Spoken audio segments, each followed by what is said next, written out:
Hey, good morning everybody. Welcome back to the channel. This morning I'm doing a little character warm-up for you guys. I'm going to go pretty quick this morning. A lot on the docket today.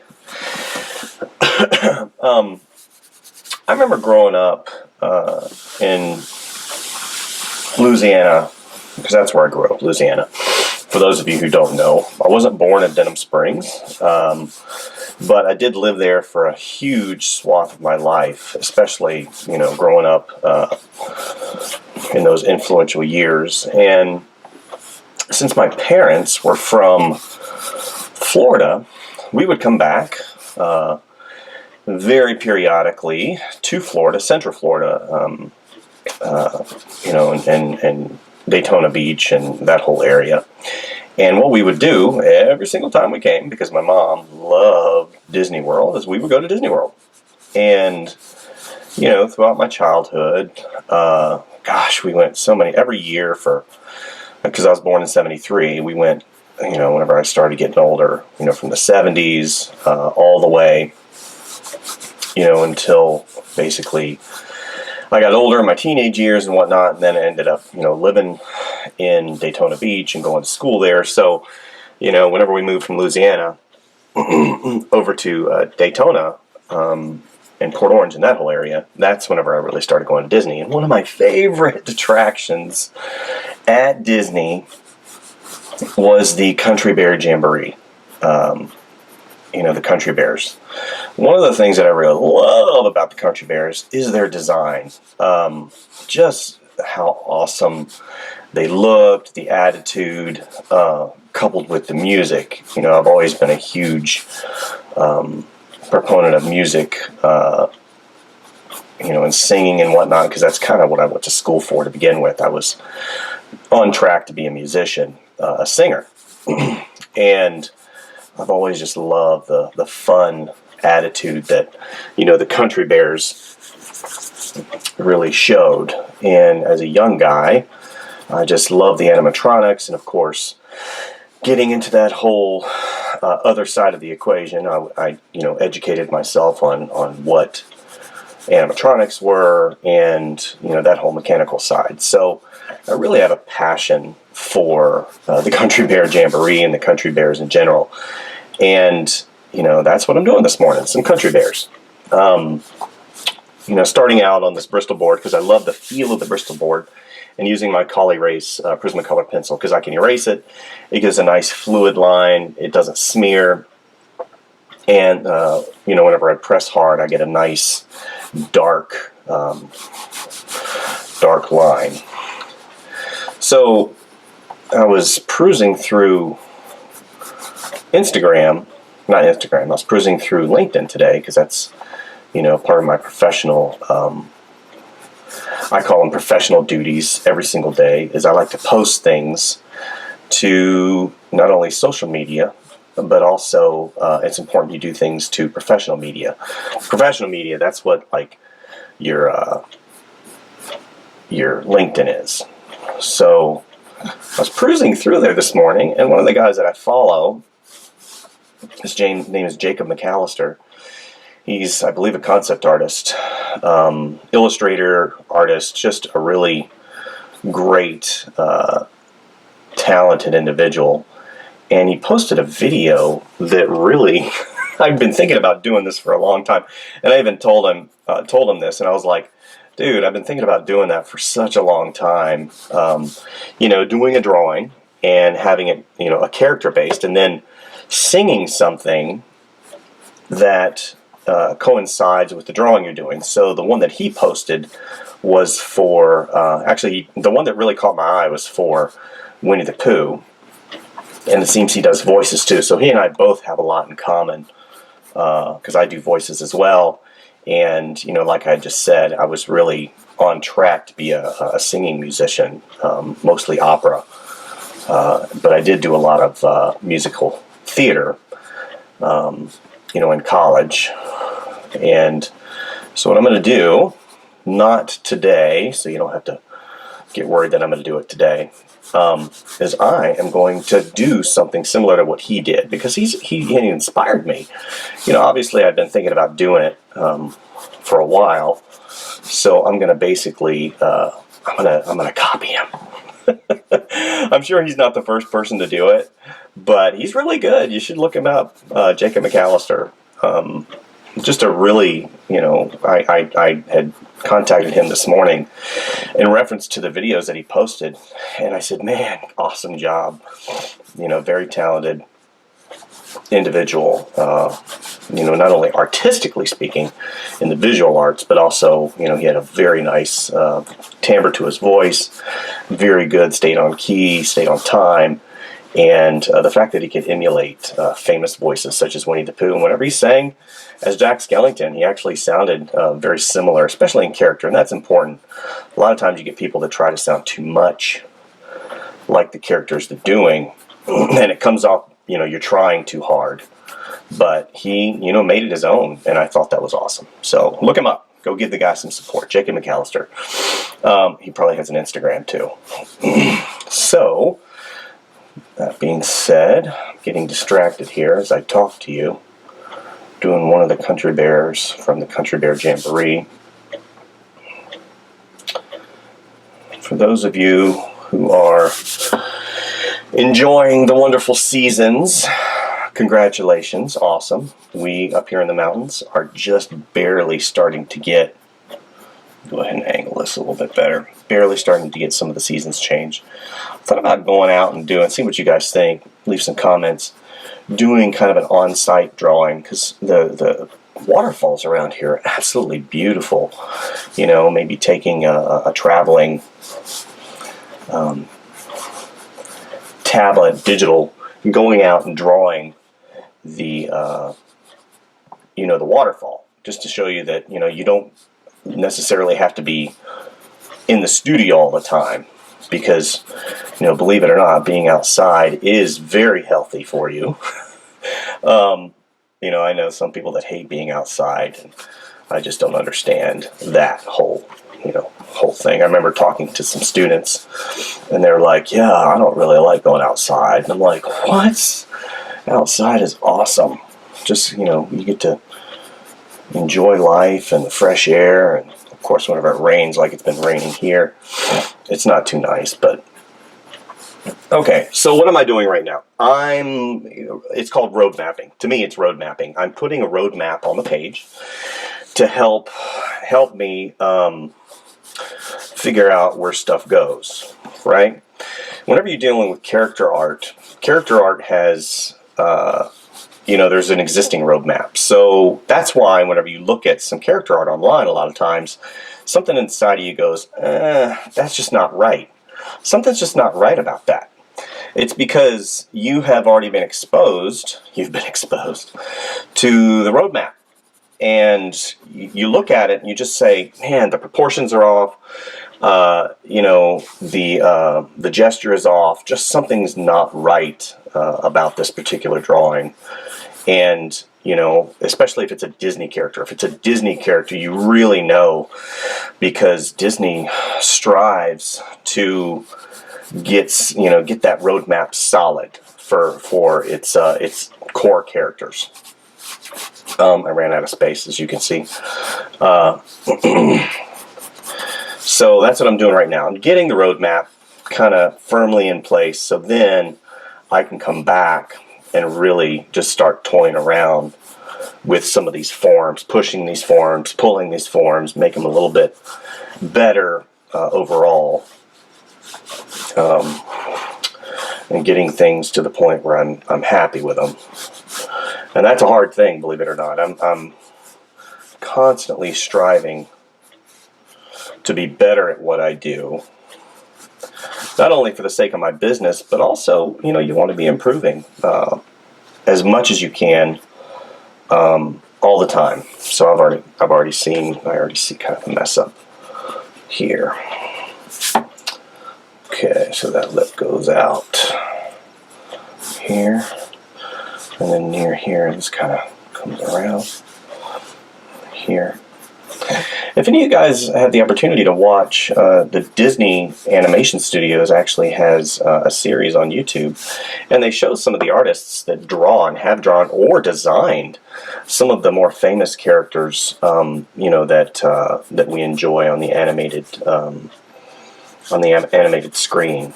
You know, they'll sit there and they'll draw these characters, how to do this, how to do that, you know, and I've had the opportunity to see some wonderful drawings. Some of them are kind of surprising because I'm like, that doesn't really look on model. You know, me saying that about a Disney artist. It's funny. You know, it takes time and practice, and if you haven't drawn these characters for a long time, literally you can get out of practice very quickly, because you know, if you're doing another character, then that gets ingrained in the muscle memory. But after a few times, you know, after you get back into drawing him or her or whatever it is, then suddenly you'll be like, oh, I remember where this goes. Oh, I remember where that goes. Whenever I first started working as an illustrator, I did character designs and model sheets for Cartoon Network, and I did Powerpuff Girls back whenever Powerpuff Girls were really, really, really famous, and I also did Scooby-Doo. So that was always one of the things that I enjoyed about early in my career. You know, even though I wasn't an established artist, I was able to get quite a few jobs based upon, you know, my ability to adapt my style and really mold those characters in. So I remember doing Scooby-Doo, and then years later I got another Cartoon Network job, again, doing stuff for Scooby-Doo. So I still had all those drawings, and I pulled them out, and I remember, you know, that feeling I had whenever I drew Scooby, and what I did, and the methodologies to do that. And, you know, that really helped me do a good job on that particular assignment. So, okay, so just an expression, that's all it is. I just wanted a little expression this morning. And I don't know which bear this is. I'm embarrassed. I didn't go and do my bear research for this. I think this is the one that sings Blood on the Water whenever you're on the ride. Blood on the water. Yeah, pretty dark stuff. Okay, so that's good. And what this does, and I've said this before, this whole, you know, what I'm doing right now is I've got, you know, quite a bit of work to do today, assignment-wise. I've got, you know, toys to design and a lot of drawing that I'm doing today. So what this basically does is it gets my hands warmed up and gets my eyeballs attached to my hands. Because whenever you first wake up, you know, not all of us, I know some of us do, not all of us float out of our bed right to our drawing desk and have, you know, and are glowing the entire time to be able to draw and do stuff. Some of us have to warm up, and that's what I do. I warm up. Basic shapes, you know, simple forms, simple shapes. These are the things that are the hallmark of creating drawings that have nice silhouettes and help you adjust and help you move, you know, through the drawing. You know, whenever you look at this, even though this started out as this, there is, you know, there's a pathway, just like, you know, just like anything. Recently, actually not recently, about a year and a half, 2 years ago, I started doing chainsaw carving, and just for fun. Just to see what it was like. I'd never chainsaw carved before. I didn't know what it was like. I didn't know how to do anything. I didn't really have the proper equipment. And, you know, just by asking around to friends, one of my friends ended up giving me a chainsaw. So that was that was really cool. Gave me a chainsaw, and I started doing a little research, which is what I do. I research. And, you know, I started chainsaw carving. And was it hard? Yeah. Did I have all the right equipment to begin with? No. But just like anything, it has a pathway. It has a process. It has things that you have to, look at and fail at. And man, did I fail. Whew. I failed miserably whenever it came to chainsaw carving at first. But the more that I went into it, the more that I realized that it's not a lot different than traditional carving. You have the tools, and those tools can either work with you or they can work against you. And after I got the hang of it, man, it was awesome. I'll be doing some more chainsaw carving here and possibly doing stuff on the channel here soon. So you guys definitely stay tuned for that. I had to buy special equipment too. I had to buy a face visor because I was noticing when I was carving, a lot of the debris would come up and get under my glasses, and that's no good. And then I had to buy special gloves with Kevlar in them on the top and on the bottom, because I noticed I'd be chainsaw carving and then I would reach out with my left hand, and a couple times with my bare hand I came close to hitting that blade, and that is no good. So that's just, again, inexperience, that muscle memory, not realizing what I was doing. I don't want to lose any part of my hand or my digits. That would be unfortunate. Okay. So I am currently giving insight of what I'm doing in my professional career. I'm making some adjustments here and there as far as what I'm doing. Adjustments meaning, we've had COVID, which basically has thrown a wrench in my world. And let's make that nose kind of up a little bit. Let's have this eye go a little bit higher. Let's have these eyebrows come up. So I have tried to get on retainer with a couple of companies, and that hasn't worked out. And then I've tried to expand my business a little bit here and there, and that hasn't really worked out that good. So then I went and applied for a more constant position with a large toy company, and we're going to see how that pans out. I'm very grateful for the things that I currently have in play, and I'll continue to do that, the relationships and whatnot. But as an illustrator and as an artist, you have to have said this before, you have to have multiple fires burning. And the fires being jobs, the fires being opportunities. And it's, man, I'll tell you what, this COVID thing has really just, it's been a challenge. I think it's been a challenge. And it's funny, I talked to the guy that, I was with on retainer for almost over 4 years. And I was like, man, it's been really hard. And he's like, it's been hard for everybody.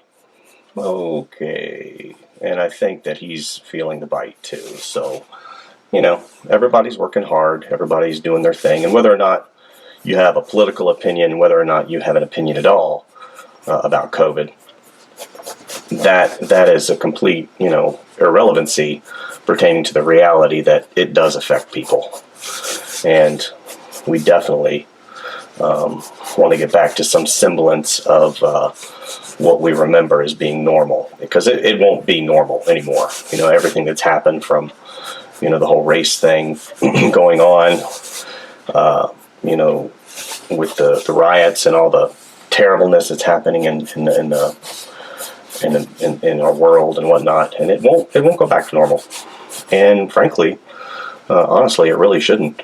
There's been too many times that we all have looked around and said, oh, that doesn't affect me, that doesn't affect us. And there's a huge swath of our communities and our people here in the United States and Americans that are marginalized, and you don't want that to happen. All men are created equal, and unfortunately it hasn't been that way for a very long time. So do your part to make sure that you don't go and continue to marginalize people. So that's all I'm trying to say. But most of all, be creative, because creativity covers a lot of things. Be creative, be positive, definitely help out people as much as you can, because being part of a problem is never looking for a solution. You know, you definitely want to look for a solution. And it'll take time. That's all I have to say. It'll take time. Country Bear Jamboree, baby. Country Bear Jamboree. Love drawing bears. Some of you guys know that I've been working on a story for a long time, probably longer than I should, about a friendship of an alligator and a bear, Frank and Beans. Drawn quite a few pieces on this channel. You know, getting the opportunity to draw stuff like that is not super easy, because it takes what I quote unquote as being the personal time, and I don't have a lot of that. You know, these warm-up sessions are just warm-up sessions. You know, Frank and Beans requires focus. It requires sitting down, doing the pieces, revising the pieces, and whenever I'm not being quote unquote paid for it, it's a challenge. So be patient with me. It'll happen. I love doing stuff like this. This is where I live. This is where I want to live, right? Doing drawings all day. And even traditionally, you know, drawing stuff like this really is therapeutic. For those of you who don't draw traditionally, but draw only digitally, I recommend you to pick up a pencil. Especially, you know, we got Inktober coming up in, what, 2 days? So get your list together if you don't have one. And you know, a lot of people have, I think, the list is there as a guide to help you start. If you don't have a list, then follow that list. But I think the reality is you need to find what works for you. You know, you don't want to sit there and do a bunch of stuff that isn't going to work for you and is not going to be something you can use in your portfolio. So I do stuff that I can have fun with. Right? Last year was characters from Harry Potter. I don't think I did something the year before. But that doesn't mean that, you know, I missed out on anything in particular. But last year, like I said, I did Harry Potter characters, and I think a couple of years before that, I just did random stuff, maybe some zombies or something like that. So definitely, if you had the opportunity and the time, you know, I wouldn't spend more than 30 minutes on the drawing. That's my personal preference. I tried to get it down to where my you know, because I did some practice runs here recently for Inktober, because I can't really spend tons of time on it, and I want to so bad, but I can't. So that's, you know, again, a challenge of being a professional artist. You have to really weigh, because if you're you know, working on a you know, on a schedule, or you have a projects to do, those things really take precedence over, you know, your Inktober. So, all right, so that's that one.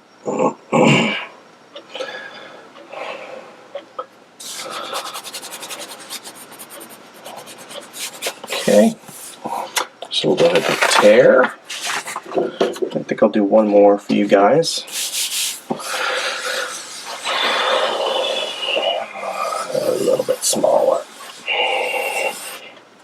Yeah, a little bit smaller.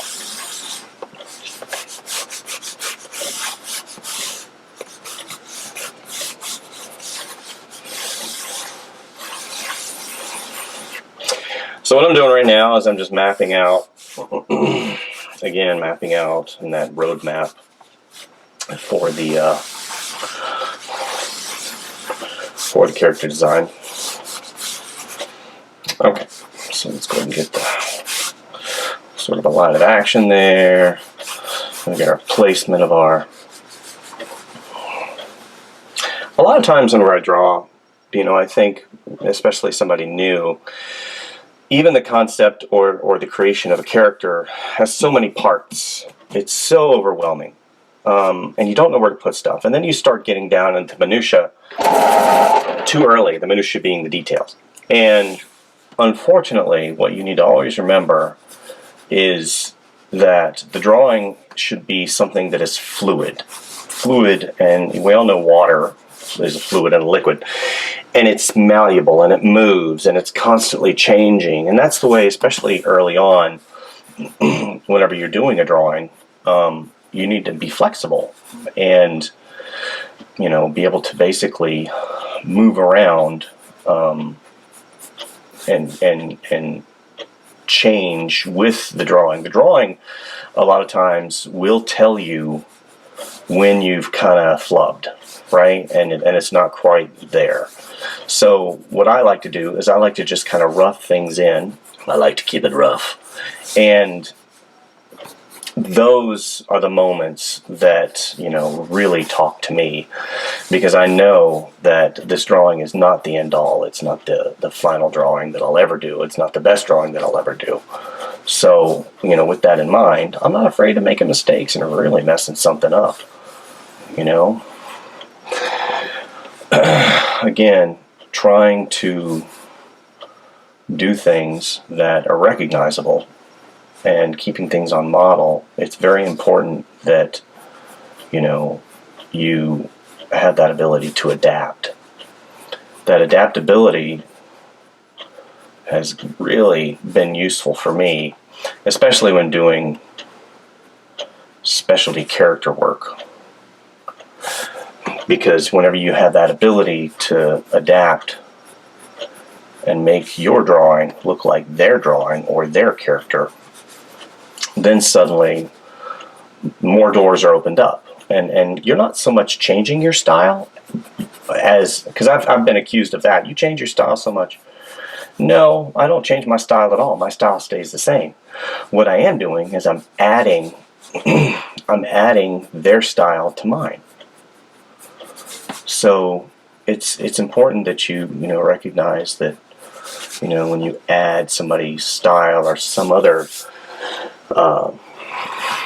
way of doing things, that you don't change yours.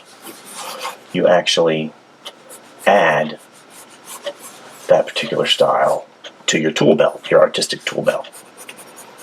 Okay? I know I'm talking a lot this morning. My apologies for those who hate me talking. I know some people do. They're like, dude, I had to mute you because you're enough. Okay, so that's fine. So we'll do this.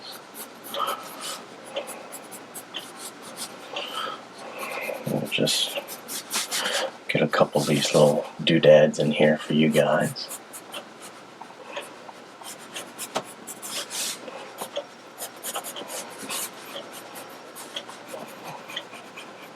Country Bear Jamboree. I just love the Country Bears.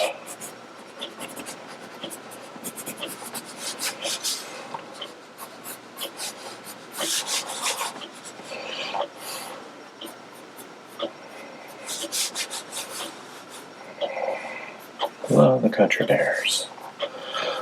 So again, I'm literally just making that roadmap. I'm trying to find my way through the drawing, you know. Okay.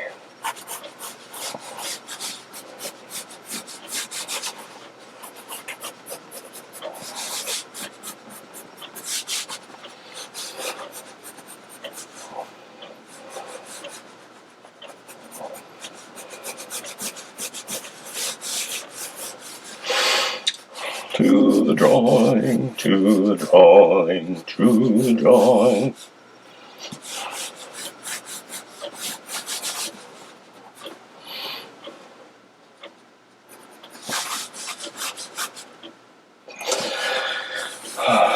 Some drawings are easier than others. This one is a little more complex than I think I wanted to do on tape. So what I'm going to do, just so I can concentrate, is I'm going to put you guys on time lapse real quick, okay? So time lapse, and then we'll do a wrap up.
Hey, thank you guys for visiting the channel. Please like and subscribe, and as always, go out and draw something fun today and enjoy life.